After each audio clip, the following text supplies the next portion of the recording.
Teaching add online এডুকেশনে তোমাদের সবাইকে স্বাগতম। তো প্রিয় শিক্ষার্থীরা, আশা করি তোমরা সবাই ভালো আছো। আজকে আমরা হিসাব বিজ্ঞানের খুবই গুরুত্বপূর্ণ একটা টপিকস নিয়ে আলোচনা করব। এটা আমাদের অ্যাডভান্স অ্যাকাউন্টিং এর ফাইন্যান্সিয়াল স্টেটমেন্টের মধ্যে আছে, ওইখানের একটা অংশ। আবার তোমরা যারা বিবিএ বা বিবিএস সেকেন্ড ইয়ারে আছো, তোমাদের ইন্টারমিডিয়েট অ্যাকাউন্টিং এর সপ্তম অধ্যায়টা হচ্ছে যে আমাদের ক্যাশ ফ্লো স্টেটমেন্ট। তো আজকে আমাদের যে আলোচনাটা করব সেটা হচ্ছে যে আমাদের ক্যাশ ফ্লো স্টেটমেন্ট। এই ক্যাশ ফ্লো স্টেটমেন্টটা অ্যাডভান্স অ্যাকাউন্টিং এর ফাইন্যান্সিয়াল স্টেটমেন্ট অর্থাৎ কোম্পানি ফাইন্যান্সিয়াল স্টেটমেন্টের মধ্যে আছে, তোমরা দেখতে পারবা। আবার যারা ইন্টারমিডিয়েট অ্যাকাউন্টিং যাদের আছে, তোমাদের সপ্তম অধ্যায়ে এই ক্যাশ ফ্লো স্টেটমেন্টটা আছে। তো এই ক্যাশ ফ্লো স্টেটমেন্টটা আমরা আগে থেকে ক্যাশ ফ্লো স্টেটমেন্টের সাথে পরিচিত, কারণ আমাদের ইন্টারমিডিয়েট পর্যায়ে অর্থাৎ উচ্চ মাধ্যমিক পর্যায়ে আমাদের নগদ প্রবাহ বিবরণী ছিল হিসাব বিজ্ঞান দ্বিতীয় পত্রের মধ্যে। তো আজকে সেই ক্যাশ ফ্লো স্টেটমেন্টটা আমরা আলোচনা করব। তোমরা যারা অ্যাডভান্স অ্যাকাউন্টিং যাদের আছে, তোমরা ইতিমধ্যে ইন্টারমিডিয়েট অ্যাকাউন্টিং এটা পড়ে ফেলছো, তারপরও যেহেতু এটা আবার সিলেবাসের মধ্যে অন্তর্ভুক্ত আছে, তো একটু ভালো করে দেখবা। অর্থাৎ আজকের লেকচারটা হচ্ছে অ্যাডভান্স অ্যাকাউন্টিং যাদের আছে তাদের জন্য, প্লাস যাদের ইন্টারমিডিয়েট অ্যাকাউন্টিং আছে ওদের জন্য। অর্থাৎ উভয় সিলেবাসে যেহেতু আমাদের উভয় বইতে যেহেতু আমাদের ক্যাশ ফ্লো স্টেটমেন্টটা আছে, তাহলে সেই ক্যাশ ফ্লো স্টেটমেন্টটা আজকে আমাদের আলোচনার বিষয়। তোমাদের দুইটা অর্থাৎ দুই গ্রুপ, অর্থাৎ যারা সেকেন্ড ইয়ারে আছে এবং থার্ড ইয়ারে আছো, তোমাদের সবার জন্যই এটা ইম্পর্টেন্ট। আর ওকে, আমরা আলোচনায় চলে আসি। প্রথমে আসো definition of cash flow statement. Cash flow statement বলতে আমরা কি বুঝি? ক্যাশ ফ্লো স্টেটমেন্ট প্রথমে বলে রাখি, আমাদের আইএস 1 অনুযায়ী আমাদের ফাইন্যান্সিয়াল স্টেটমেন্টের টোটাল টোটাল 5টা অংশ আমরা জানি। এই 5টা অংশের ভিতরে 4 নম্বর অংশটা হচ্ছে যে আমাদের ক্যাশ ফ্লো স্টেটমেন্ট। অর্থাৎ আমাদের ফাইন্যান্সিয়াল স্টেটমেন্টের চতুর্থ ধাপ হচ্ছে আমাদের ক্যাশ ফ্লো স্টেটমেন্ট বা নগদ প্রবাহ বিবরণী। আসলে নগদ প্রবাহ বিবরণী বলতে আমরা কি বুঝি? যেহেতু এটা একটা ফাইন্যান্সিয়াল স্টেটমেন্টের যেহেতু একটা অংশ, সেজন্য আমরা বলতে পারি যে বিবরণীর মাধ্যমে একটি প্রতিষ্ঠানের নির্দিষ্ট হিসাবকালের নগদ প্রাপ্তি এবং নগদ প্রদানগুলো নির্ণয় করা হয়, তাকে বলা হয় আমাদের কি ক্যাশ ফ্লো স্টেটমেন্ট। অর্থাৎ যে বিবরণীর মাধ্যমে একটি প্রতিষ্ঠানে একটা নির্দিষ্ট সময়ে বিভিন্ন লেনদেনের কারণে কত টাকা নগদ বৃদ্ধি পেল বা কত টাকা ক্যাশ ইনফ্লো হলো, এবং প্রতিষ্ঠান থেকে বিভিন্ন লেনদেনের কারণে কত টাকা নগদ চলে গেল বা নগদ আউটফ্লো হলো, তা দেখিয়ে যে বিবরণীটা প্রস্তুত করা হয় সেটাকে বলা হয় আমাদের ক্যাশ ফ্লো স্টেটমেন্ট। এখানে ক্যাশ ফ্লো স্টেটমেন্টের মূলত আমাদের দুইটা অংশ, একটা হচ্ছে যে ক্যাশ ইনফ্লো আর একটা হচ্ছে যে তোমার ক্যাশ আউটফ্লো। ক্যাশ ইনফ্লোটা হচ্ছে বিভিন্ন লেনদেনের কারণে যদি প্রতিষ্ঠানে নগদ টাকার আগমন ঘটে তখন তাকে বলা হয় ক্যাশ ইনফ্লো, আর বিভিন্ন লেনদেনের কারণে প্রতিষ্ঠান থেকে যদি নগদ টাকার পরিমাণ চলে যায় তখন তাকে বলা হয় ক্যাশ আউটফ্লো। ওকে, এখন এই যে আমাদের ক্যাশ ফ্লো স্টেটমেন্ট, এই ক্যাশ ফ্লো স্টেটমেন্টের আমাদের প্রধানত 3টা অংশ। এই ক্যাশ ফ্লো স্টেটমেন্টের আমাদের প্রধানত 3টা অংশ। এই ক্যাশ ফ্লো স্টেটমেন্ট সম্পর্কে বলা আছে আমাদের আইএএস 7 অর্থাৎ ইন্টারন্যাশনাল অ্যাকাউন্টিং স্ট্যান্ডার্ডের 7 ধারা অনুযায়ী আমাদের এই ক্যাশ ফ্লো স্টেটমেন্টের টোটাল অংশ হচ্ছে যে আমাদের 3টা। একটা হচ্ছে যে cash flow from operating activities, cash flow from investment activities এবং cash flow from financing activities. তাহলে ক্যাশ ফ্লো স্টেটমেন্টের কয়টা অংশ? 3টা অংশ। একটা হচ্ছে cash flow from operating activities, cash flow from investing activities এবং cash flow from financing activities. এখন এটা আমরা আলোচনায় আসতেছি। আলোচনার আগে আমরা পেছনে যাব। আমরা জানি আমাদের ফাইন্যান্সিয়াল স্টেটমেন্টের টোটাল অংশ হচ্ছে যে, অর্থাৎ আমাদের যে হিসাব বিজ্ঞান আমরা পড়ি, এই হিসাব বিজ্ঞানের টোটাল আমাদের 4টা অংশ আছে। একটা হচ্ছে এক্সপেন্স, রেভিনিউ, অ্যাসেটস এবং কি লায়াবিলিটিস। এক্সপেন্স, রেভিনিউ, অ্যাসেটস এবং লায়াবিলিটিস। দেখো আমি এখানে লিখছি এক্সপেন্স, রেভিনিউ, অ্যাসেটস এবং লায়াবিলিটিস। তো আমরা জানি অ্যাসেটসটা আবার 3 প্রকার, একটা হচ্ছে কারেন্ট অ্যাসেট, আর একটা হচ্ছে ইনভেস্টমেন্ট অ্যাসেট, আর একটা হচ্ছে তোমার ফিক্সড অ্যাসেট। ঠিক একইভাবে লায়াবিলিটিস প্রধানত দুই প্রকার, একটা হচ্ছে ইন্টারনাল লায়াবিলিটিস যেটাকে আমরা ওনার্স ইকুইটি বলি, আর একটা হচ্ছে যে এক্সটার্নাল লায়াবিলিটিস। এই এক্সটার্নাল লায়াবিলিটিস এর মধ্যে আবার দুইটা, একটা হচ্ছে যে তোমার কারেন্ট লায়াবিলিটিস আর একটা হচ্ছে লং টার্মস লায়াবিলিটিস। ওকে, আমি কথাগুলো কেন বললাম দেখো, operating activities, cash flow from operating activities হচ্ছে অর্থাৎ একটা ব্যবসা প্রতিষ্ঠান পরিচালনা করার সময় যে নগদান্ত প্রবাহ বা যে নগদ বই প্রবাহগুলা গঠিত হয় সেগুলো নির্ণয় করার জন্য বা সেগুলো দেখিয়ে যে নগদ প্রবাহ বিবরণী বা যে অংশ নগদ প্রবাহ বিবরণী তৈরি করা হয় সেটাকে বলা হয় cash flow from operating activities. তাহলে operating activities, cash flow from operating activities বলতে আমরা কি বুঝি, একটা প্রতিষ্ঠান পরিচালনা করার সময় বিভিন্ন লেনদেনের কারণে যে আমাদের নগদ টাকার আগমন এবং নগদ টাকার নির্গমন ঘটে তা দেখানোর জন্য যে বিবরণী প্রস্তুত করা হয় সেটাকে বলা হয় আমাদের cash flow from operating activities. এখন আমি যদি একটু আলোচনায় আসি, আমার একটা ব্যবসা প্রতিষ্ঠান পরিচালনা করার জন্য সাধারণত আমাদের এক্সপেন্স লাগবে, আমাদের রেভিনিউ লাগবে। কারণ আমি যদি ব্যবসাটাকে পরিচালনা করার সময় আমার বিভিন্ন ধরনের এক্সপেন্স হবে, আবার আমি ব্যবসাটাকে পরিচালনা করার সময় আমার রেভিনিউ হবে, তাহলে এই দুইটা হচ্ছে যে আমাদের এক্সপেন্স এবং রেভিনিউ। আবার তুমি একটা ব্যবসা প্রতিষ্ঠান যদি পরিচালনা করতে চাই, তোমার যেমন কারেন্ট অ্যাসেট লাগবে, ঠিক একইভাবে তোমার এখানে বিভিন্ন ধরনের কারেন্ট লায়াবিলিটিস সৃষ্টি হবে। তাহলে আমি বলতে পারি একটি প্রতিষ্ঠানের এক্সপেন্স, রেভিনিউ, কারেন্ট অ্যাসেট এবং কারেন্ট লায়াবিলিটিস, এই চারটা অংশ আমাদের cash flow from operating activities এর মধ্যে লিপিবদ্ধ হয়। তাইলে আমরা একটু সহজ করে নেব। তাহলে cash flow from operating activities এর মধ্যে কোন ধরনের তথ্য অন্তর্ভুক্ত হচ্ছে, ক্যাশ ফ্লো ফ্রম অপারেটিং এর ভিতরে তোমার অন্তর্ভুক্ত হচ্ছে যে এক্সপেন্স, তারপরে রেভিনিউ এবং কারেন্ট অ্যাসেট ও কারেন্ট লায়াবিলিটিস, অর্থাৎ সকল প্রকার আয়, ব্যয়, চলতি সম্পদ এবং চলতি দায়, এই চারটা নিয়ে আমাদের মূলত ক্যাশ ফ্লো ফ্রম অপারেটিং অ্যাক্টিভিটিসটা কি করা হয়, প্রস্তুত করা হয়। এখন তোমাকে যদি ব্রিফ কোশ্চেনে যদি জিজ্ঞাসা করা হয় salary is include which the part of the cash flow statement, তাহলে তোমার আনসার হবে কি operating cash flow from operating activities. অর্থাৎ আমার অপারেটিং অ্যাক্টিভিটিস এর মধ্যে সাধারণত আমার স্যালারি, যেহেতু স্যালারিটা একটা এক্সপেন্স, তাহলে এক্সপেন্স, রেভিনিউ, কারেন্ট অ্যাসেট এবং কারেন্ট লায়াবিলিটিস, এই চারটা অন্তর্ভুক্ত হবে আমাদের কোথায়, এই চারটা অন্তর্ভুক্ত হবে আমাদের cash flow from operating activities এর মধ্যে। এখানে একটা বিষয় মনে রাখবা, সেটা হচ্ছে যে তোমার এই এক্সপেন্স, রেভিনিউটা তোমার আলাদা করে না দিয়ে এটা তোমার নেট ইনকাম और নেট কি লস এটাও থাকতে পারে। কারণ আমরা জানি নেট ইনকাম এবং নেট লস এই দুইটা হচ্ছে যে তোমার এক্সপেন্স এবং রেভিনিউ, এই দুইটার পার্থক্য। সুতরাং নেট ইনকাম এবং নেট লস থাকা মানে হচ্ছে যে এক্সপেন্স এবং রেভিনিউটা থাকা, ঠিক আছে। ওকে, এরপরে আসো কারেন্ট অ্যাসেট। তাহলে কারেন্ট অ্যাসেট, যেমন কারেন্ট অ্যাসেটের মধ্যে আমরা বলতে পারি অ্যাকাউন্ট রিসিভেবল, নোট রিসিভেবল, তারপরে হচ্ছে যে ডেপ্টরস, অ্যাকুরেট রেভিনিউ, এগুলো হচ্ছে যে আমাদের কি কারেন্ট অ্যাসেটস। এই কারেন্ট অ্যাসেট গুলো আমাদের সাধারণত অপারেটিং অ্যাক্টিভিটিস এর মধ্যে লিপিবদ্ধ হবে। একইভাবে তোমার কারেন্ট লায়াবিলিটিস, এই কারেন্ট লায়াবিলিটিস এর ভিতরে যেমন notes payable, accounts payable, accurate expense, tax payable, salary payable, এগুলো হচ্ছে যে তোমার কারেন্ট লায়াবিলিটিস, এগুলো তোমার লিপিবদ্ধ হবে কোথায়, অপারেটিং অ্যাক্টিভিটিস এর মধ্যে। এরপরে আসো ইনভেস্টিং। ইনভেস্ট মানে কি করা, বিনিয়োগ করা। তাইলে বিনিয়োগ কখন, যেমন আমি প্রতিষ্ঠানের জন্য কোন একটা স্থায়ী সম্পদ কিনলাম, এটা আমি ওই সম্পত্তিতে আমার টাকাটা কি করলাম, ইনভেস্ট করলাম, অথবা আমি লাভের আশায় কাউকে নগদ টাকা দিলাম, এটাও আমার এক ধরনের ইনভেস্টমেন্ট। তাহলে আমাদের বাকি যে দুইটা অ্যাসেট, একটা হচ্ছে ইনভেস্টমেন্ট অ্যাসেট আর একটা হচ্ছে যে ফিক্সড অ্যাসেট, এই দুইটা লিপিবদ্ধ হবে আমাদের ইনভেস্টিং অ্যাক্টিভিটিস এর মধ্যে। তাইলে কি কি, ইনভেস্টমেন্ট অ্যাসেট এবং কি ফিক্সড অ্যাসেট। তবে এই ইনভেস্টমেন্ট অ্যাসেট এবং ফিক্সড অ্যাসেট এই দুইটার সেলস এবং পারচেজ, এই দুইটাটা মূলত আমাদের কি কোথায় লিপিবদ্ধ হবে, ইনভেস্টিং অ্যাক্টিভিটিস এর মধ্যে লিপিবদ্ধ হবে, ঠিক আছে। ওকে, তাহলে expense, revenue, current asset, current liability চলে গেছে আমাদের অপারেটিং এর মধ্যে।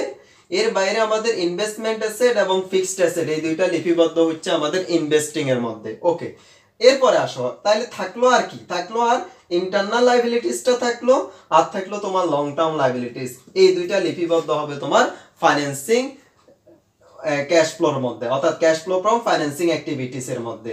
ইন্টারনাল লায়াবিলিটিস মানে কি, এই দুইটার কারণে আমরা ব্যবসা প্রতিষ্ঠানের ফাইন্যান্সিং করি, মানে মূলধনায়ন করি, মানে টাকা এখানে কি করি আমরা, অর্থায়নের ব্যবস্থা করি। যেমন তুমি ব্যবসা প্রতিষ্ঠানে যেমন টাকা দিলে প্রতিষ্ঠানে ফাইন্যান্সিং এর ব্যবস্থা হচ্ছে, ঠিক একইভাবে তুমি যদি বাইরে থেকে যদি তুমি কি করো, লোন নাও, এটাও প্রতিষ্ঠানে অর্থায়নের একটা উৎস।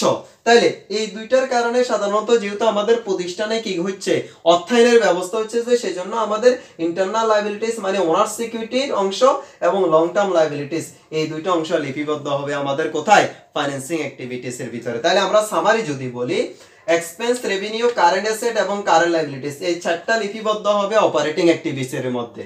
এরপর হচ্ছে যে তোমার ইনভেস্টমেন্ট অ্যাসেট এবং ফিক্সড অ্যাসেট, এই দুইটা লিপিবদ্ধ হবে তোমার কোথায়, ইনভেস্টিং অ্যাক্টিভিটিস এর মধ্যে। এরপর হচ্ছে যে তোমার ইন্টারনাল লায়াবিলিটিস এবং কি লং টার্ম লায়াবিলিটিস, এই দুইটা লিপিবদ্ধ হবে তোমার ফাইন্যান্সিং এর মধ্যে। তাহলে ক্লিয়ার?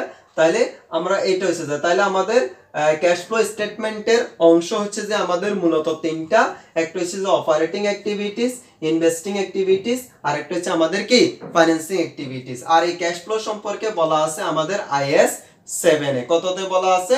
IAS 7 এ বলা আছে। ওকে, এখন আমরা শিখবো, তাহলে আমাদের এটা ক্লিয়ার। তাহলে এখন তোমাকে যদি আমি প্রশ্ন করি ডিবেঞ্চার কোথায় লিপিবদ্ধ হবে, তাহলে তুমি প্রশ্ন আনসার দিবা যে লং, অর্থাৎ ফাইন্যান্সিং এর মধ্যে, কারণ ডিবেঞ্চার একটা লং টার্ম লায়াবিলিটিস। আমি যদি তোমাকে প্রশ্ন করি যে শেয়ার ক্যাপিটাল কোথায় লিপিবদ্ধ হবে, তাহলে তুমি আমাকে আনসার দিবা অবশ্যই কি এটা ফাইন্যান্সিং এর মধ্যে লিপিবদ্ধ হবে, যেহেতু এটা ওনার সিকিউরিটির একটা অংশ। আমি যদি বলি তোমাকে ক্যাশ ডিভিডেন্ড কোথায় লিপিবদ্ধ হবে, তুমি আমাকে আনসার দিবা যে ফাইন্যান্সিং এর মধ্যে, কারণ ক্যাশ ডিভিডেন্ডটা হচ্ছে যে ওনার সিকিউরিটির একটা অংশ। এরপর আমি যদি তোমাকে বলি যে ল্যান্ড, পারচেজ অফ ল্যান্ড কোথায় লিপিবদ্ধ হবে, তোমার আনসার অবশ্যই আসবে কি এটা ইনভেস্টিং এর মধ্যে লিপিবদ্ধ হবে, যেহেতু এটা হচ্ছে যে কি ফিক্সড অ্যাসেট। ক্লিয়ার? ওকে, এরপর এখন আমরা শিখবো method of cash flow statement, অর্থাৎ আমরা কিভাবে ক্যাশ ফ্লো স্টেটমেন্টটা প্রস্তুত করতে পারি। ওকে, তাহলে ক্যাশ ফ্লো স্টেটমেন্ট প্রস্তুত করার নিয়মটা আমরা একটু দেখি। এই ক্যাশ ফ্লো স্টেটমেন্ট প্রস্তুত করার জন্য আমাদের দুইটা মেথড আছে। মেথড, অর্থাৎ এই ক্যাশ ফ্লো স্টেটমেন্ট প্রস্তুত করার জন্য আমাদের দুইটা মেথড আছে। একটা হচ্ছে তোমার ডাইরেক্ট মেথড, আর একটা হচ্ছে তোমার কি ইনডাইরেক্ট মেথড। একটা হচ্ছে তোমার ডাইরেক্ট মেথড, আর একটা হচ্ছে তোমার কি ইনডাইরেক্ট মেথড। এখন একটা হচ্ছে যে ডাইরেক্ট মেথড, আর একটা হচ্ছে যে আমাদের কি indirect method. Cash flow statement প্রস্তুত করার জন্য আমাদের দুইটা মেথড আছে, একটা হচ্ছে ডাইরেক্ট মেথড, আর একটা হচ্ছে যে আমাদের ইনডাইরেক্ট মেথড। তো আজকে আমাদের আলোচনা হচ্ছে আমাদের ইনডাইরেক্ট মেথডটা আমরা কিভাবে প্রস্তুত করতে হয় সেটা শিখবো। ডাইরেক্ট মেথডটা আমরা নেক্সট আরেকদিন আলোচনা করব। আজকে আলোচনা, তাহলে আমাদের ক্যাশ ফ্লো স্টেটমেন্ট প্রস্তুত করার জন্য আমাদের দুইটা মেথড আছে, একটা হচ্ছে যে তোমার ডাইরেক্ট মেথড, আর একটা হচ্ছে যে তোমার কি ইনডাইরেক্ট মেথড। এখন আজকে আমরা ইনডাইরেক্ট মেথডটা আলোচনা করব। তবে এই ইনডাইরেক্ট মেথডটা আলোচনা করার পূর্বে আমি এখানে কিছু শব্দ লিখছি, এগুলো সম্পর্কে একটু আমি তোমাদেরকে ধারণা দেব। সেটা হচ্ছে যে আমাদের কম্প্রিহেনসিভ ব্যালেন্স শিট কি, অর্থাৎ আমরা জানি এটা বাংলা হচ্ছে যে তুলনামূলক উদ্বৃত্তপত্র। তুলনামূলক উদ্বৃত্তপত্র বলতে আমরা কি বুঝি? তুলনামূলক উদ্বৃত্তপত্রটা হচ্ছে একটি উদ্বৃত্তপত্রের মাধ্যমে যখন একটি প্রতিষ্ঠানের বিভিন্ন বছরের সম্পদ এবং দায়ের মধ্যে পারস্পরিক তুলনা করা যায়, তাকে বলা হয় তোমার তুলনামূলক উদ্বৃত্তপত্র বা কম্প্রিহেনসিভ ব্যালেন্স শিট। ঠিক আছে, আবার বলতেছি, একটি নির্দিষ্ট প্রতিষ্ঠানের অর্থাৎ বিভিন্ন বছরের সম্পদ এবং দায়ের মাধ্যমে যে উদ্বৃত্তপত্রের মাধ্যমে তুলনা করা যায় তাকে বলা হয় আমাদের কম্প্রিহেনসিভ কি ব্যালেন্স শিট বলা হয়। এই তুলনামূলক উদ্বৃত্তপত্রে তোমার একাধিক বছরের তথ্য দেওয়া থাকবে। একাধিক বছরের তথ্যের মধ্যে তোমার বেস ইয়ার একটা দেওয়া থাকবে, আরেকটা হচ্ছে যে তোমার কারেন্ট ইয়ার। সাপোজ আমরা 2020 সালের অঙ্ক করতেছি। কত সালের? 2020 সালের অঙ্ক করতেছি। তো আমাদের ব্যালেন্স শিট যেটা দেওয়া আছে, মনে করো আমি একটা বেস তথ্যের উপরে ভিত্তি করে আমি একটা ব্যালেন্স শিট নিলাম। ব্যালেন্স শিট মনে করো এটা হচ্ছে যে 2019, এটা 2020। ওকে, মনে করো এখানে অ্যাকাউন্ট রিসিভেবল এখানে আছে মনে করো 20,000, এখানে মনে করো আছে 15,000। এরপরে আছে নোটস পেবল, এখানে আছে মনে করো 15,000, এখানে আছে মনে করো 10,000। এরপরে আরেকটা নিলাম মনে করো লোন, এখানে আছে 1 লাখ, এখানে আছে মনে করো 1 লাখ, এটার কোনো পরিবর্তন হয় নাই মনে করো। এরপরে এটা দিয়ে আমরা বুঝি। এখন এই যে মনে করো দুইটা বছরের তথ্য এখানে দেওয়া আছে, একটা হচ্ছে 2020 সালের আর একটা হচ্ছে 2019 সালের। এই যে দেখো আমি বুঝতে পারতেছি যে 2019 সালের তুলনায় 2020 সালের আমার অ্যাকাউন্ট রিসিভেবল 500 টাকা কি পাইছে, বৃদ্ধি পাইছে। আবার আমি বুঝতেছি এটা দেখে যে আমার নোটস পেবল 2015 সালে ছিল আমার, 2019 সালে ছিল আমার 15,000 টাকা এবং 2020 সালে হচ্ছে যে আমার 10,000 টাকা, অর্থাৎ 2020 সালে গিয়ে আমার নোটস পেবলের পরিমাণ 5,000 টাকা কি পাইছে, কমে গেছে। আবার লোন দেখলাম যে আমার কোনো পরিবর্তন হয় না। এই যে দেখো এই যে বিভিন্ন সম্পদ এবং দায়ের মধ্যে যে আমি পারস্পরিক তুলনা করতেছি, এটাকে বলা হয় আমাদের তুলনামূলক কি, উদ্বৃত্তপত্র। এখন এই তুলনামূলক উদ্বৃত্তপত্রের ভিতরে সবচেয়ে গুরুত্বপূর্ণ দুইটা অংশ, একটা হচ্ছে বেস ইয়ার আর একটা হচ্ছে তোমার কারেন্ট ইয়ার। মনে রাখবা যে বছরের অঙ্কটা করতেছো সেই বছরটা হচ্ছে যে তোমার কারেন্ট ইয়ার, অথবা প্রশ্নে যদি কারেন্ট ইয়ার বেস ইয়ার কিছু বলে না দেয়, কোন বছরের জন্য অঙ্ক করতে হবে এরকম কিছু বলে না দেয়, তাহলে পরবর্তী বছরটা হচ্ছে যে তোমার কারেন্ট ইয়ার, পূর্বের বছরটা হচ্ছে যে তোমার কি, বেস ইয়ার। তাহলে 2009 সালটা হচ্ছে যে তোমার এখানে বৃত্তি বছর বা বেস ইয়ার, আর 2020 সালটা হচ্ছে যে তোমার এখানে কি, কারেন্ট ইয়ার। ক্লিয়ার? অর্থাৎ পরবর্তী বছর যেমন 2019 সাল আগের বছর, সেজন্য এটা আছে, অর্থাৎ এটার উপরে ভিত্তি করে চলতি বছরের তথ্যগুলো আমাদের এখানে কি দেওয়া আছে। 2019 সালের তুলনায় 2020 সালে আমার 5,000 টাকা কি পাইছে, 5,000 টাকা অ্যাকাউন্ট রিসিভেবল বৃদ্ধি পাইছে। ঠিক আছে? এখন এই যে এখানে আমি একটা কথা লিখছি, ইনক্রিজ অফ অ্যাসেট। তাহলে ইনক্রিজ অফ অ্যাসেট মানে কি, গত বছরের তুলনায় চলতি বছরের সম্পত্তির পরিমাণ কতটুকু বৃদ্ধি পাইছে, এটাকে বলা হয় ইনক্রিজ অফ অ্যাসেট, মানে সম্পত্তির পরিমাণ বৃদ্ধি। একইভাবে যদি আমি বলি ইনক্রিজ অফ লায়াবিলিটিস মানে কি, increase of liabilities same, increase of liabilities মানে হচ্ছে যে চলতি বছরের তুলনায় পরবর্তী বছরগুলোতে যদি আমাদের কি, অর্থাৎ চলতি বছরে আমাদের 15,000, অর্থাৎ 19 সালে আমাদের কি আছে 15,000 টাকা অ্যাকাউন্টস পেবল ছিল, 2020 সালে আমাদের এটা এসে দাঁড়াইছে কত টাকা, 10,000 টাকা। তাহলে আমি তা এখানে ডিক্রিজ হয়েছে। আবার এটা যদি এরকম হইতো, মনে করো এটা 2020 সালে হয়েছে যে 20,000 টাকা, তাহলে দায়ের পরিমাণ যে তোমার 5,000 টাকা বৃদ্ধি পাইছে, এটাকে বলা হয় আমাদের ইনক্রিজ অফ কি, লায়াবিলিটিস। অর্থাৎ গত বছরের তুলনায় চলতি বছরে কতটুকু সম্পদ বা দায় বৃদ্ধি পেয়েছে সেটাকে বলা হয় ইনক্রিজ অফ অ্যাসেট এবং ডিক্রিজ অফ অ্যাসেট, লায়াবিলিটিস। আবার যদি আমাদের এটা হ্রাস পায়, মনে করো এখানে আমাদের 15,000 টাকা অ্যাকাউন্টস পেবল, নোটস পেবল 15,000 টাকা ছিল, এই বছরে এসে এটা হয়ে গেছে 10,000 টাকা। তাহলে আমরা বলতে পারি যে চলতি বছরে আমার 5,000 টাকা কি পাইছে, চলতি বছরে আমার 5,000 টাকা নোটস পেবল ডিক্রিজ হয়েছে। অর্থাৎ গত বছরের তুলনায় সম্পত্তির পরিমাণ কমে গেলে সেটাকে বলবো আমরা ডিক্রিজ, গত বছরের তুলনায় চলতি বছরের সম্পত্তির পরিমাণ বৃদ্ধি পাইলে সেটাকে বলবো আমরা কি, ইনক্রিজ। তাহলে ইনক্রিজ এবং ডিক্রিজটা আমরা কি করতে পারবো, বের করতে পারবো, কোনো সমস্যা নাই। এগুলো সবগুলো আমাদের ইনডাইরেক্ট মেথডে আমরা ক্যাশ ফ্লো স্টেটমেন্ট করার সময় আমাদের লাগবে। ওকে, তাহলে এটা যদি আমাদের আলোচনা হয়, এখন আমরা শিখব কিভাবে আমাদের ইনডাইরেক্ট মেথডটা প্রস্তুত করতে হয়। আমার সাথে সাথে তোমরা একটু মুখস্থ করে ফেলবা। ওকে, এখানে আরেকটা বিষয় আছে নন ক্যাশ ট্রানজাকশন। নন ক্যাশ ট্রানজাকশন বলতে আমরা কি বুঝি, যেমন আমরা জানি যে অবচয়ের কারণে বা ডেপ্রিসিয়েশনের কারণে আমাদের প্রতিষ্ঠানের কোনো নগদ টাকার পরিবর্তন হয় না, এটাকে বলা হয় নন ক্যাশ ট্রানজাকশন। যেমন কি আছে, ডেপ্রিসিয়েশন আছে, অ্যালোকেশন আছে, এগুলো হচ্ছে যে আমাদের কি নন ক্যাশ ট্রানজাকশন। ঠিক আছে? অর্থাৎ যেগুলোর কারণে আমাদের নগদ টাকার কোনো পরিবর্তন হয় না। এখন আসো ইনডাইরেক্ট মেথডের ক্ষেত্রে আমরা কিভাবে ক্যাশ ফ্লো স্টেটমেন্টটা প্রস্তুত করতে হয় সেটা আমরা একটু দেখব।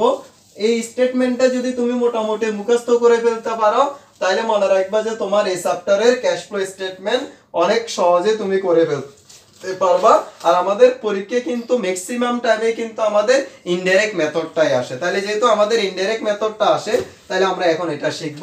প্রথমে এরকম তুমি একটা কলাম করবা, টাকার কলাম 2টাও দিতে পারো, টাকার কলাম 3টাও দিতে পারো, কোনো সমস্যা নাই। উপরে প্রতিষ্ঠানটার নাম লিখবা, যেহেতু এটা ফাইন্যান্সিয়াল স্টেটমেন্টের অংশ। এরপরে এখানে লিখবা কি, cash flow statement, cash flow statement লিখবা। এইটা যে মেথডে করো ওই মেথডটা লিখে দিবা। যেমন আমরা ইনডাইরেক্ট মেথডে করতেছি, এখানে ইনডাইরেক্ট মেথডটা লিখে দিবা। এরপর এখানে অবশ্যই তোমাকে তারিখটা লিখতে হবে। কি লিখবা, for the ended year 31 December, যে সালের অঙ্ক ওই সালটা লিখবা। মনে করো আমরা ধরলাম এটা 2020 সাল, তাহলে 2020 লিখলা। এখানে লিখবা পার্টিকুলার টাকা টাকা, ঠিক আছে। ওকে, তো আমরা আগে শিখছি আমাদের ক্যাশ ফ্লো স্টেটমেন্টের টোটাল অংশ কয়টা? 3টা। তাহলে প্রথমে এই দিয়ে লিখবা এখানে cash flow from operating activities, operating activities.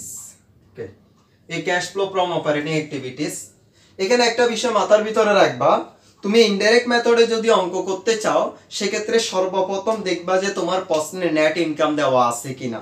কি প্রশ্নে নেট ইনকাম দেওয়া আছে কিনা? নেট ইনকাম দেওয়া থাকলে সেটা অবশ্যই তুমি ইনডাইরেক্ট মেথডে করতে হবে। আর ইনডাইরেক্ট মেথডে যদি নেট ইনকাম যদি প্রশ্নে দেওয়া না থাকে তাহলে তোমাকে ওয়ার্কিং এর মাধ্যমে নেট ইনকামটা কি করতে হবে? বের করে আনতে হবে। তাহলে সর্বপ্রথম ইনডাইরেক্ট মেথডে আমরা ক্যাশ ফ্লো স্টেটমেন্টের অপারেটিংটা করার সময় সর্বপ্রথম তোমাকে লিখতে হবে নেট ইনকাম। কি লিখতে হবে আমাদের? Net income. আর নেট লস হলে নেট ইনকাম, তাহলে এই নেট ইনকামটা লিখবো, এখানে লিখে ফেলবো আমরা নেট ইনকাম। এরপরে নেট ইনকাম লিখার পর তোমাকে এখানে একটা কথা লিখতে হবে, সেটা হচ্ছে যে তোমরা বিভিন্ন বইতে দেখবা adjustment two reconcile net income two net cash provided by operating activities। আবার বলতেছি আমি, adjustment to reconcile net income to net cash provided by operating activities। আবার বলতেছি, adjustment to reconcile net income to net cash provided by operating activities। এই কথাটা তোমাকে লিখতে হবে। লিখার পর এরপরে আমরা এখানে যোগ করব প্লাস নন ক্যাশ ট্রানজাকশন, যেমন ডেপ্রিসিয়েশন বা অ্যালোকেশন। এই ডেপ্রিসিয়েশন বা অ্যালোকেশন থাকলে সেটা তুমি কি করবা? যোগ করবা। ওকে, এখানে কিন্তু যোগ চিহ্ন বিয়োগ চিহ্ন এগুলো সবচেয়ে গুরুত্বপূর্ণ। এটা লেখার পর এরপরে লিখবা প্লাস করবা loss on sale of fixed asset, অর্থাৎ loss on sale of fixed asset অর্থাৎ স্থায়ী সম্পত্তি বিক্রয়জনিত কোনো ক্ষতি হলে সেটা তুমি যোগ করবা। একইভাবে এপাশে লিখি আমি, একইভাবে minus profit on sale of fixed asset, এটা করবা বিয়োগ। যেটা বিয়োগ আসবে সেটাকে ব্র্যাকেটের মধ্যে রাখবা। তাহলে প্রথমে নেট ইনকাম লিখলাম, নেট ইনকামের সাথে ডেপ্রিসিয়েশন থাকলে ডেপ্রিসিয়েশন অ্যালোকেশন থাকলে যোগ করব, loss on sale of fixed asset হলে আমরা যোগ করব, আর gain of profit on sale of fixed asset থাকলে তো বিয়োগ করতে হবে। তবে একটা কথা মনে রাখবা, loss on sale of fixed asset তোমার এখানে সরাসরি দেওয়া নাও থাকতে পারে, সেটা তোমাকে বের করতে হবে। কিভাবে বের করব পরবর্তীতে যখন অঙ্ক করব দেখবা। এরপর আবার profit on sale of fixed asset, এটা আমাদেরকে বের করতে হবে, এটা হলে আমরা কি করব? বিয়োগ করব। ওকে, এগুলো লেখার পরে এরপরে আমরা লিখব plus decrease of current asset, অর্থাৎ কারেন্ট অ্যাসেটটা যদি ডিক্রিজ হয় তাহলে তুমি যোগ করবা। কারেন্ট অ্যাসেটটা যদি কি হয়? ডিক্রিজ হয়, তাহলে যোগ করবা। তাহলে কিছুক্ষণ আগে আমরা দেখলাম কিভাবে ডিক্রিজ। মনে করো গত বছরে ছিল 10,000 টাকা, চলতি বছর আসছে 5,000 টাকা, তাহলে এখানে 5,000 টাকা হ্রাস পাইছে, তাহলে এখানে 5,000 টাকা লিখবা, মানে যত টাকা হ্রাস পাইছে ওটা লিখবা। তাহলে ডিক্রিজ অফ কারেন্ট অ্যাসেট হইলে আমরা যোগ করব। একইভাবে তুমি ইনক্রিজ অফ কারেন্ট অ্যাসেট। এই ইনক্রিজ অফ কারেন্ট অ্যাসেট হলে তুমি এটা কি করবা, বিয়োগ করবা। তাহলে ডিক্রিজ অফ কারেন্ট অ্যাসেট যোগ করবা, ইনক্রিজ অফ কারেন্ট অ্যাসেট তুমি কি করবা, বিয়োগ করবা। একই ভাবে তুমি plus increase of current liabilities, অর্থাৎ ইনক্রিজ অফ কারেন্ট লায়াবিলিটিস হলে যোগ করবা, ঠিক একই ভাবে ডিক্রিজ অফ কারেন্ট লায়াবিলিটিস হলে তুমি এটা কি করবা, বিয়োগ করবা। ঠিক আছে, তাহলে আমরা এখানে মূলত আমরা তথ্য লিখে ফেললাম। তাহলে আবার প্রথম থেকে একটু দেখি। দেখো, প্রথমে নেট ইনকাম থাকলে আমরা নেট ইনকাম যোগ করব, লিখে ফেলবো। আর নেট লস হলে নেট, এখানে দেখো নেট ইনকাম হলে লিখলাম, নেট লস হলে নেট লস লিখে টাকাটা কিসের ভিতরে লিখতে হবে, ব্র্যাকেটের মধ্যে লিখতে হবে। তাহলে নেট ইনকাম লিখলাম, নেট লস হলে আমরা বিয়োগ দিয়ে লিখবো। ডেপ্রিসিয়েশন অ্যালোকেশন থাকলে আমরা যোগ করব। Loss on sale of fixed asset থাকলে আমরা যোগ করব। Profit on sale of fixed asset হলে আমরা বিয়োগ করব। ডিক্রিজ অফ কারেন্ট অ্যাসেট হলে আমরা যোগ করব। ইনক্রিজ অফ কারেন্ট অ্যাসেট হলে আমরা বিয়োগ করব। ইনক্রিজ অফ কারেন্ট লায়াবিলিটিস হলে আমরা যোগ করব। ঠিক একইভাবে ডিক্রিজ অফ কারেন্ট লায়াবিলিটিস হলে আমরা কি করব, বিয়োগ করব। এখানে আর কোনো তথ্য নাই। এরপরে তুমি এই টাকাগুলো যোগ করে যোগ বিয়োগ করে এটা আউটার কলামে লিখবা। লিখার পরে তুমি নেট ইনকামের সাথে কি করে দিবা, নেট ইনকামের সাথে যোগ করে দিবা। এটা আর এটা দুইটা কি করে দিবা, যোগ করে দিবা। যোগ করার পরে এখানে একটা নাম লিখবা, সেটা লিখবা ক্যাশ। এখানে দেখো তোমার এই টাকাটা তোমার প্লাসেরও আসতে পারে, এই টাকাটা তোমার মাইনাসেরও আসতে পারে। যদি এই টাকাটা যদি তোমার পজিটিভ আসে, অর্থাৎ নেট ইনকামের সাথে এই টাকাটা যদি, অর্থাৎ এটার সাথে এটা যোগ করে এখানে যে যোগফলটা এটা যদি প্লাসের আসে, কেন আমি প্লাসের আসে বলতেছি, কারণ এখানে তোমার যোগ বিয়োগ করার পরে এখানে মাইনাসও তো আসতে পারে, টাকার পরিমাণটা কি মাইনাস আসতে পারে। তখন দেখা গেছে যে এটা থেকে এটা বিয়োগ করলে তোমার এখানে মাইনাস চলে আসছে, তাহলে প্লাসও আসতে পারে, এখানে মাইনাসও আসতে পারে। যদি এখানে যদি প্লাস আসে তখন লিখবা ক্যাশ ইনফ্লো। কি লিখবা, ক্যাশ ইনফ্লো। অথবা যদি মাইনাস আসে তখন লিখবা আউটফ্লো। তাহলে প্লাসের আসলে লিখবা ক্যাশ ইনফ্লো, মাইনাসের আসলে লিখবে কি cash outflow by operating activities. তাহলে ক্যাশ ইনফ্লো বা cash outflow by operating activities. এখানে নেট কথাটা লিখতে পারো, নেট ক্যাশ। আবার অনেকে ইনফ্লো না লিখে ক্যাশ, নেট ক্যাশ কি প্রোভাইডেড, অথবা যদি অর্থাৎ প্লাস আসলে প্রোভাইডেড বলে আর মাইনাস আসলে তারা কি বলে, ইউজড বলে। ঠিক আছে, তাহলে এটা আমরা করে ফেলাম। তাহলে একটা সবচেয়ে গুরুত্বপূর্ণ পার্ট কিন্তু আমাদের অপারেটিং। অপারেটিংটা পারলে অন্যগুলো এমনি সহজে পারা যায়, কারণ অন্যগুলোতে তেমন তথ্য নাই। তাইলে নেট ক্যাশ ইনফ্লো আর net cash outflow by operating activities আমরা বের করে ফেললাম। তাইলে কি করলাম, আমি আবার প্রথম থেকে একটু দেখি। নেট ইনকাম লিখবো, এর সাথে আমরা যোগ করব ডেপ্রিসিয়েশন অ্যালোকেশন সাথে থাকলে যোগ করব। এরপরে loss on sale of fixed asset হলে আমরা যোগ করব, profit of sale of fixed asset হলে আমরা বিয়োগ করব। এরপরে ডিক্রিজ অফ কারেন্ট অ্যাসেট যোগ করব, ইনক্রিজ অফ কারেন্ট অ্যাসেট বিয়োগ করব। ডিক্রিজ, এরপর হচ্ছে ইনক্রিজ অফ কারেন্ট লায়াবিলিটিস আমরা যোগ করব, আর ডিক্রিজ অফ কারেন্ট লায়াবিলিটিস হলে আমরা কি করব, বিয়োগ করব। লাস্টে আমাদের এখানে সবগুলো যোগ বিয়োগ করার পরে ক্যাশ যোগ হলে cash inflow by operating activities, আর যদি বিয়োগ হয় তাহলে লিখবো net cash outflow by operating activities. একটা পার্ট শেষ আমাদের। ওকে, এরপরে আসো, তাহলে আমাদের অপারেটিংটা গেল। এরপর এখন শিখবো আমরা ইনভেস্টিংটা, একটা বিবরণের মধ্যে, কিন্তু কিসের মধ্যে, একটা বিবরণের মধ্যে। তাইলে আমরা ইয়াটা শিখলাম। আর একটা কথা মনে রাখবা, সেটা হচ্ছে যে ডাইরেক্ট মেথড এবং ইনডাইরেক্ট মেথডের মধ্যে পার্থক্য মূলত হচ্ছে যে ক্যাশ ফ্লো ফ্রম অপারেটিংটা, মানে এই অপারেটিংটা ডাইরেক্ট মেথড এবং ইনডাইরেক্ট মেথডের ক্ষেত্রে পার্থক্য আলাদা। কিন্তু বাকি যে দুইটা আছে, ফাইন্যান্সিং এবং ইনভেস্টিং, এই দুইটা কিন্তু ডাইরেক্ট মেথডে এবং ইনডাইরেক্ট মেথডে কিন্তু সেম টু সেম। ওকে, এখন আসো আমরা পরবর্তী স্টেপগুলো যাই। এরপরের স্টেপটা হচ্ছে যে আমাদের, এরপরের স্টেপটা হচ্ছে যে বি নাম্বার, ক্যাশ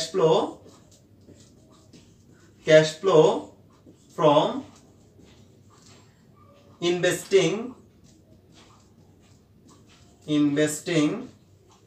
অ্যাক্টিভিটিস। এটা একবারে সহজ অ্যাক্টিভিটিস।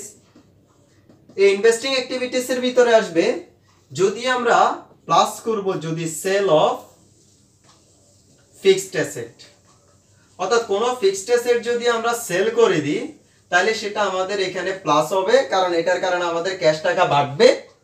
একইভাবে যদি তোমার পারচেজ করি, পারচেজ অফ ফিক্সড অ্যাসেট, তাহলে এটা আমাদের কি হবে, বিয়োগ হবে। একইভাবে তোমার যদি ডিক্রিজ অফ ইনভেস্টমেন্ট অ্যাসেট হয় তাহলে সেটা তুমি যোগ করবা। একইভাবে তোমার ইনক্রিজ অফ ইনভেস্টমেন্ট অ্যাসেট থাকলে সেটা তুমি কি করবা, বিয়োগ করবা। কেন দেখো, sale of fixed asset, sale করার কারণে ক্যাশ টাকা বাড়ছে সেই জন্য যোগ হবে, পারচেজ করার কারণে ক্যাশ টাকা চলে যাবে সেই জন্য মাইনাস হবে। আর ডিক্রিজ অফ ইনভেস্টমেন্ট অ্যাসেট মানে কি, অর্থাৎ তোমার ইনভেস্টমেন্ট ছিল, ইনভেস্টমেন্টটা তুমি ভাঙায় ফেলছো, ক্যাশ টাকায় রূপান্তর করে ফেলছো, সেজন্য এটা প্লাস হবে। আবার ইনক্রিজ মানে নতুন করে তুমি ইনভেস্টমেন্ট করছো, তোমার কাছ থেকে ক্যাশ টাকা চলে গেছে সেজন্য এটা কি করবা, মাইনাস করবা। তাহলে এই চারটার বাইরে আর কোনো তথ্য নাই। এখন এগুলাকে যোগ বিয়োগ করার পরে এখানে টাকাটা আনবা, এখানের মতো এখানেও টাকাটা প্লাসেরও আসতে পারে, টাকাটা তোমার মাইনাসেরও আসতে পারে। যদি যাই আসুক না কেন আমরা এখানে লিখবো নেট ক্যাশ, যদি প্লাসের আসে তাহলে লিখবো আমরা ইনফ্লো, যদি মাইনাসের আসে তাহলে লিখবো আমরা কি, আউটফ্লো বাই ইনভেস্টিং অ্যাক্টিভিটিস।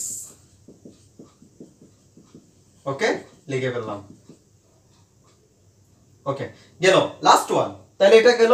এরপরে লাস্ট ওয়ান সি নাম্বার হচ্ছে যে আমাদের এই পাশে লিখি, সি নাম্বার হচ্ছে যে cash flow from financing activities, cash flow from financing activities. C number cash flow from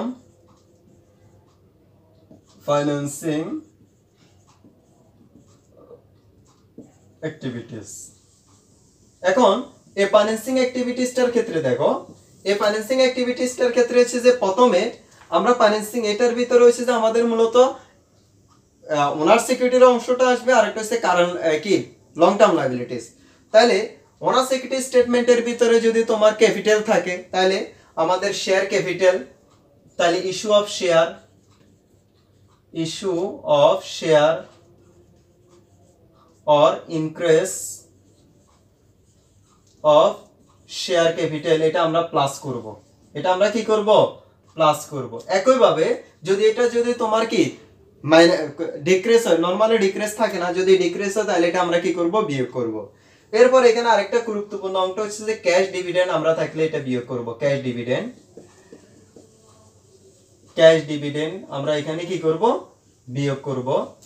আরেকটা অংশ হচ্ছে যে এখানে আমাদের প্লাস হবে যদি আমাদের এখানে যদি শেয়ার প্রিমিয়াম দেওয়া থাকে, এই শেয়ার প্রিমিয়ামটা আমরা এখানে প্লাস করব, শেয়ার প্রিমিয়াম, এটা অনেকে ভুল করে ফেলে, প্রিমিয়াম, এই শেয়ার প্রিমিয়ামটা এখানে প্লাস হবে কারণ শেয়ার প্রিমিয়ামটা শেয়ার ইস্যুর সাথে রিলেটেড, এটা প্লাস হবে। এরপর হচ্ছে যে তোমার increase of long term liabilities, এটা যদি ক্যাশ হয়, ক্যাশ, এটা আমরা প্লাস করব। অর্থাৎ তবে এই লং টার্ম লায়াবিলিটিস ইনক্রিজটা তোমার ক্যাশে হইতে হবে, কোনো সম্পত্তির জন্য হলে বা অন্য কোনো কারণে এটা ক্যাশ হইতে হবে। তাহলে ইনক্রিজ অফ কারেন্ট কি লং টার্ম লায়াবিলিটিস, অথবা কোনো লেনদেনের কারণে আমরা নগদ টাকা, মনে করো ব্যাংক থেকে আমরা ডিবেঞ্চার নিলাম বা ব্যাংক থেকে আমরা লোন নিলাম, এটার কারণে আমাদের ঋণ বৃদ্ধি পেয়েছে, এটা আমরা এখানে প্লাস করব। তবে যদি এরকম থাকে যে সাধারণ শেয়ারকে কি দীর্ঘমেয়াদী বা ঋণে রূপান্তর করা হলো, কারণ এখানে লং টার্ম লায়াবিলিটিস বাড়বে কিন্তু এটা ক্যাশে যেহেতু হয় না সেজন্য এখানে আসবে না, তাহলে এখানে আসবে শুধুমাত্র ক্যাশ ট্রানজাকশন গুলা। কোনগুলা? ক্যাশ ট্রানজাকশন গুলা, যেগুলা এখানের সবগুলা, এখানের ভিতরে বিশেষ করে আমাদের এই যে কি থেকে এই ইনভেস্টিং থেকে শুরু করে ফাইন্যান্সিং এর মধ্যে এখানের ভিতরে যেগুলা ক্যাশে সংগঠিত হবে সেগুলো আসবে, যেগুলা ক্যাশ ট্রানজাকশন নয় সেগুলো কিন্তু এখানে আসবে না। ওকে, এরপর একইভাবে তুমি এখানে যদি ডিক্রিজ হয়, decrease of long term liabilities, এটা তুমি কি করবা, বিয়োগ করবা। বিয়োগ করার পর আগের মতোই তুমি এখানে যোগ বিয়োগ করবা, যোগ বিয়োগ করার পরে যেটা আসবে net cash inflow or outflow by কি ফাইন্যান্সিং অ্যাক্টিভিটিস। অর্থাৎ প্লাসের আসলে লিখবা কি প্লাসের আসলে লিখবা ইনফ্লো, আর মাইনাসের আসলে লিখবে কি আউটফ্লো। তাহলে আমাদের তিনটা কাজ করা শেষ। তাহলে অপারেটিং এর ক্ষেত্রে নেট টাকা পাইছি, তারপর হচ্ছে যে তোমার ইনভেস্টিং এর ক্ষেত্রে আমরা নেট টাকা পাইছি, লাস্টে আমরা কি করছি আমাদের ফাইন্যান্সিং এর ক্ষেত্রে নেট টাকা পাইছি। এরপরের স্টেপ হচ্ছে তোমার এই যে তুমি তিনটা নেট টাকা পাইলা, তিনটা কোনোটাতে যোগ থাকতে পারে কোনোটাতে বিয়োগ থাকতে পারে। এরপরে স্টেপটা হচ্ছে যে তোমাকে এই তিনটা টাকা কি করে দিতে হবে, এই তিনটা টাকা তোমাকে যোগ করে দিতে হবে, তিনটা টাকা তোমাকে যোগ করে দিতে হবে। তো যোগ করার পরে যে টাকাটা আসবে সেটাকে লিখবা নেট ইনক্রিজ, নেট কি লিখবা ইনক্রিজ। আর যদি তিনটা যোগ করার পরে এই টাকাটা যদি তোমার মাইনাসের আসে তখন লিখবা যে এটা নেট কি ডিক্রিজ।